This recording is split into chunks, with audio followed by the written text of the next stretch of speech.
स्वागत है आपका हमारी क्लास में। हिंदी व्याकरण को शुरू किया था हमने पीटीईटी, बीएसटीसी और राजस्थान में होने वाली सभी प्रतियोगी परीक्षाओं के लिए हिंदी व्याकरण एक महत्वपूर्ण विषय है। हर एग्ज़ाम में हिंदी व्याकरण से प्रश्न आते ही हैं। हमने अब तक उत्पत्ति पढ़ ली हिंदी भाषा की, वर्ण विचार पढ़ लिए, स्वर व्यंजन पढ़ लिए, संज्ञा पढ़ ली। आज हम पढ़ेंगे सर्वनाम।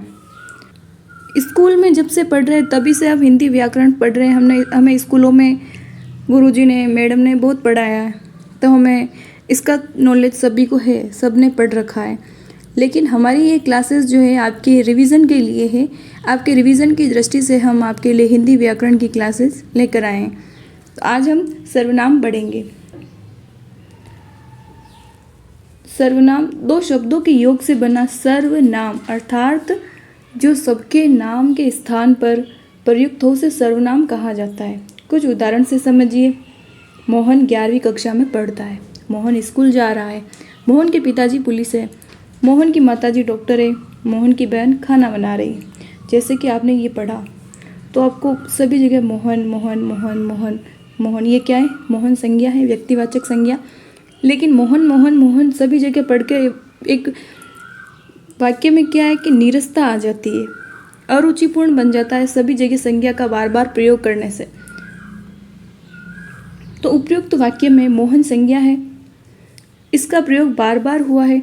बार बार मोहन शब्द को दोहराना वाक्यों को अरुचिकर और कम स्तर का बना देता है। यदि हम एक वाक्य में मोहन को छोड़कर अन्य सभी जगह सर्वनाम का प्रयोग करें तो वाक्य रुचिकर व आकर्षक बन जाएंगे। जैसे अब देखिए, सर्वनाम का प्रयोग हम करेंगे तब वाक्य कैसे बनेंगे? मोहन 11वीं कक्षा में पढ़ता है। पहले तो हमें मोहन का प्रयोग करना है, क्योंकि हम किसके बारे में बात कर रहे हैं ये बताने के लिए हमें पहले मोहन का प्रयोग करना है। उसके बाद वह स्कूल जा रहा है। वह कौन? वह किसके लिए आया है? मोहन के लिए आया है। ठीक है, तो हमने मोहन जो संज्ञा थी उस संज्ञा के स्थान पर हमने मोहन का नाम न रखकर हमने इसके स्थान पर सर्वनाम का प्रयोग किया है। ठीक है, देखिए, वह स्कूल जा रहा है। उसके पिताजी पुलिस है। उसके किसके? मोहन के पिताजी पुलिस है। उसकी माताजी डॉक्टर है। उसकी बहन खाना बना रही। तो देखा हमने, मोहन जो कि संज्ञा थी उसके स्थान पर हमने सर्वनाम का प्रयोग करके वाक्य को रुचिकर और आकर्षक बना दिया है। इसी तरह हिंदी व्याकरण में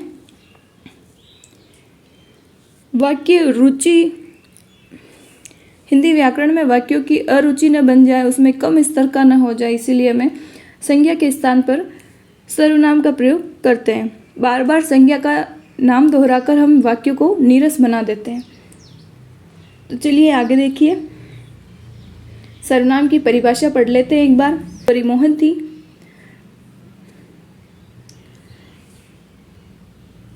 जिन शब्दों का प्रयोग संज्ञा के स्थान पर किया जाता है उन्हें सर्वनाम कहते हैं। जैसे मोहन हमारी संज्ञा थी, उनके स्थान पर हमने वह, उसकी ये हमने यूज़ किया जो कि सर्वनाम है।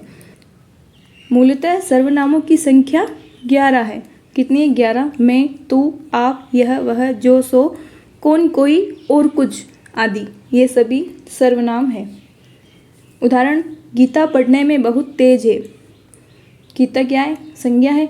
अब इसी के बारे में कोई और बात बतानी है तो गीता का उपयोग न करके हम उसके स्थान पर सर्वनाम रखेंगे। वह पढ़ने में बहुत तेज है। ठीक है, यही देखिए, जय कल जाएगा। अब हमें इसके स्थान पर हम सर्वनाम का उपयोग करेंगे तो कैसे आएगा? वह कल जाएगा। ठीक है, आगे देखिए, सर्वनाम के भेद। सर्वनाम के 6 भेद होते हैं। पुरुषवाचक, निश्चयवाचक, अनिश्चयवाचक, संबंधवाचक, प्रश्नवाचक, निजवाचक, ये सभी सर्वनाम के 6 भेद होते हैं। आगे देखिए, इनके बारे में एक एक करके पढ़ेंगे हम। जिन सर्वनाम शब्दों का प्रयोग वक्ता द्वारा खुद के लिए या दूसरों के लिए किया जाता है उन्हें पुरुषवाचक सर्वनाम कहते हैं। जैसे मैं मेरे लिए कोई किसी का उपयोग करूँगी, जैसे कि मैं मूवी देखता हूँ या देखती हूँ, मैं फल खाती हूँ, ऐसे। तो ये जो मैं, आप, वह, ये वक्ता द्वारा हमारे खुद के लिए या दूसरों के लिए किया जाता है उन्हें पुरुषवाचक सर्वनाम कहते हैं। ठीक है, जैसे मैं, हम, वक्ता खुद के लिए करेगा, तुम आप सुनने वाले के लिए करेगा, यह वह वे किसी और के बारे में बात करने के लिए करेगा। ठीक है, पुरुषवाचक सर्वनाम के उदाहरण देख लीजिए। मैं फिल्म देखना चाहता हूँ, मैं हो गया। आप कहते हैं तो ठीक ही होगा, ये आप हो गया। वह पढ़ने में बहुत तेज है, ये वह हो गया। तो ये तीनों जो हैं, तीनों प्रकार है पुरुषवाचक सर्वनाम के। आइए हम आगे देखते हैं। पुरुषवाचक सर्वनाम,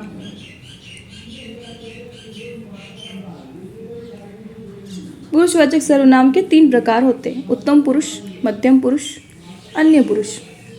उत्तम पुरुष वह होता है जो बोलने वाला होता है, मध्यम पुरुष सुनने वाला, अन्य पुरुष अन्य व्यक्ति के लिए जिसके बारे में बात की जा रही हो, अन्य। ठीक है, तो नाम से पता चल जाता है, केवल इसका और इसका ध्यान रखना है। बाकी अन्य पुरुष तो जैसे कि अन्य, हम किसी अन्य के बारे में बात कर रहे हैं वैसे। उत्तम पुरुष के लिए सर्वनाम शब्द कौन कौन से हैं?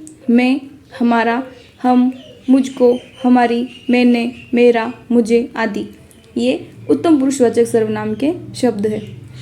मध्यम पुरुष के लिए तू, तुम, तुम्हें, आप, तुम्हारे, तुमने, आपने आदि। ये किसके हैं? मध्यम पुरुष के। अन्य पुरुष के लिए वे, यह, वह, इनका, इन्हें, उसे, उन्होंने, इनसे, उनसे आदि। ये हो जाएंगे अन्य पुरुषवाचक सर्वनाम शब्द। ठीक है, आगे देखिए, उदाहरण देख लीजिए। उत्तम पुरुष का देखिए, उत्तम पुरुष का वक्ता स्वयं अपने लिए करता है। तो ये देखिए, मैं स्कूल जाऊंगा, हम मतदान नहीं करेंगे। ये हो गया उत्तम पुरुष के। अब मध्यम पुरुष के लिए तुम सो जाओ, तुम्हारे पिताजी क्या काम करते हैं, ये हो गया। अन्य पुरुष के लिए उसे कुछ मत कहना, यानी कि अन्य जो जिससे वह बात कर रहा है उससे कह रहा है, लेकिन किसी अन्य के लिए कह रहा है कि उससे कुछ मत कहना, वह विद्यालय नहीं आएगा। ठीक है, हो गया। वह कल विद्यालय नहीं आया था। आगे देखिए, अब है हमारा निश्चयवाचक सर्वनाम। सर्वनाम के जिस रूप से हमें किसी बात या वस्तु का निश्चित रूप से बोध होता है उसे निश्चयवाचक, नाम पढ़ के ही आपको अर्थ मालूम हो जाएगा। निश्चित रूप से बोध होता है उसे निश्चित सर्वनाम, निश्चयवाचक सर्वनाम कहते हैं। यह, वह, वे, ये आदि। ठीक है, तनुज का छोटा भाई आया है, यह बहुत समझदार है। किशोर बाजार गया था, वह लौट आया है। तो ये यह और वह किसी व्यक्ति का निश्चयपूर्वक बोध कराते हैं, अतः निश्चयवाचक सर्वनाम है। चलिए आगे। अब जो अनिश्चयवाचक है वो इसका बिल्कुल उल्टा है। जिस सर्वनाम शब्दों से वस्तु, व्यक्ति, स्थान आदि की निश्चितता का बोध नहीं होता है वे अनिश्चयवाचक सर्वनाम कहलाते हैं। जैसे कुछ, कोई आदि। अनिश्चयवाचक सर्वनाम के उदाहरण देखिए। मुझे कुछ खाना है, अब इसे कुछ तो खाना है लेकिन पता नहीं कि क्या खाना है, यानी कि अनिश्चित है। ये अनिश्चय है कि इसे क्या खाना है। तो मुझे कुछ खाना है, इसमें कुछ अनिश्चयवाचक सर्वनाम शब्द हो गया। और मेरे खाने में कुछ गिर गया, पता नहीं है क्या गिरा लेकिन कुछ गिर गया, अनिश्चयवाचक सर्वनाम शब्द है। ठीक है, आगे चलिए। संबंधवाचक सर्वनाम, अगला है हमारा संबंधवाचक सर्वनाम। जिन सर्वनाम शब्दों का प्रयोग किसी वस्तु या व्यक्ति का संबंध बताने के लिए किया जाए वे शब्द संबंधवाचक सर्वनाम कहलाते हैं। जैसे जो, सो, जैसा, वैसा आदि। संबंधवाचक सर्वनाम के उदाहरण देखिए। जैसी करनी वैसी भरनी, जो सोवेगा वो खोवेगा, जो जागेगा सो पावेगा। ठीक है, कीवर्ड्स याद रख लीजिए आप, जो, सो, जैसा, वैसा, संबंध, जो संबंध बताए आपस में। ठीक है, अगला है हमारा प्रश्नवाचक सर्वनाम। प्रश्नवाचक सर्वनाम बहुत आसान है, सवाल पूछने के लिए प्रयुक्त होते हैं, उन्हें प्रश्नवाचक सर्वनाम कहते हैं। कौन, क्या, किसने, कोई, ऐसे।